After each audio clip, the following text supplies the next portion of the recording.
দেখো সহায়কের এই যে অঙ্কটা আছে, টি হচ্ছে n⁻13 - মানে n যেখানে ন্যাচারাল নাম্বারস, তো greater than equal to 2 definitely হবে। তো এই প্রকারের যতগুলো নাম্বার হয় তাদের জিসিডি এখানে বার করতে বলেছে। তো আমরা দেখো প্রথমে এটাকে জাস্ট ফ্যাক্টরাইজ করছি। তো এইভাবে ফ্যাক্টরাইজ করলাম, তোমরা সবাই জানো এটা। তারপর দেখো এটা আবার ফ্যাক্টরাইজ করছি, এই পার্টটাকে ফ্যাক্টরাইজ করে তুমি দেখো তুমি এটা পেলে। আবার n⁻6 + 1কেও ফ্যাক্টরাইজ করছি, করে তুমি এইটা পেলে। তাহলে এই স্টেপ অবধি আমার ফ্যাক্টর করা পুরোপুরি শেষ হয়ে গেল। এবার দেখো আমাকে দেখতে হবে যে কোন প্রাইম নাম্বারগুলো n এর সমস্ত ভ্যালুর জন্য টিকে ডিভাইড করে, n এর সমস্ত রকম ভ্যালুর জন্য। ধরো n যদি ইভেন হয়,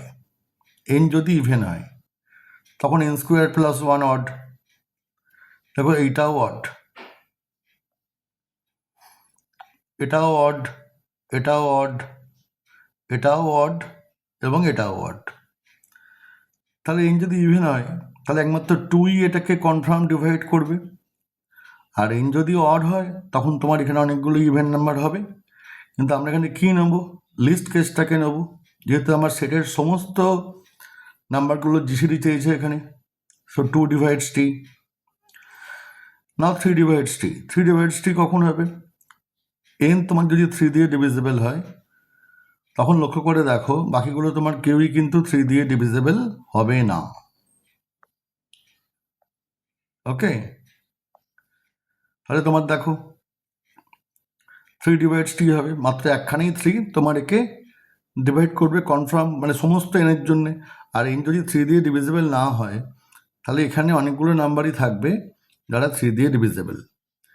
কারণ কি, যদি 3 দিয়ে ডিভিজিবল না হয়, ধরো n তোমার 3k + 1 ফর্মে আছে, তখন দেখো তখন তোমার দেখো এটা 3 দিয়ে ডিভিজিবল।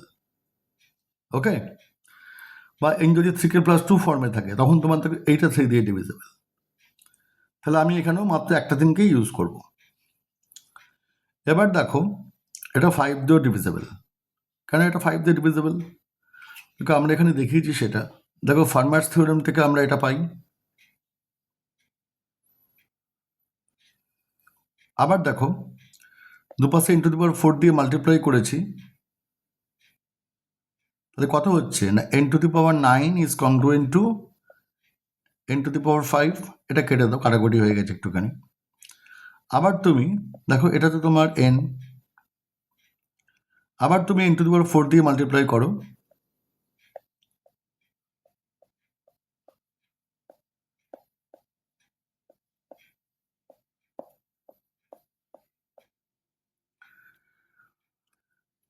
ফলে কি বলো তোমার এটা 5 দিয়ে ডিভিজিবল, মড 5। আচ্ছা, আবার ধরো এটা তোমার 7 দিয়েও ডিভিজিবল। কেন 7 দিয়ে ডিভিজিবল? দেখো আমরা এখানে দেখিয়েছি, এগেন ইউজিং ফার্মার্স থিওরেম তুমি এটা বলতে পারো। তুমি এবার দুপাশে 6 দিয়ে তোমার মাল্টিপ্লাই করে n⁻6 দিয়ে, 13, 7, 7টা আবার তোমার থাকে n এর সাথে আছে, মড 7। তাহলে n⁻13 is congruent to n mod 7, ফলে 7 দিয়েও ডিভিজিবল। আর দেখতেই পাচ্ছি 13 দিয়েও divisible, n⁻13 - n using farmers theorem again. তাহলে আমার হাতে আপাতত এতগুলো প্রাইম আছে।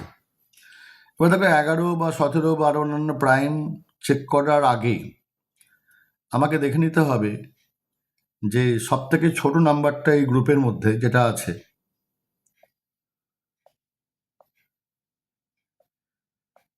সেই নাম্বারটার ক্ষেত্রে এই প্রাইমগুলো ছাড়া আর অন্য কোনো প্রাইম আছে কিনা।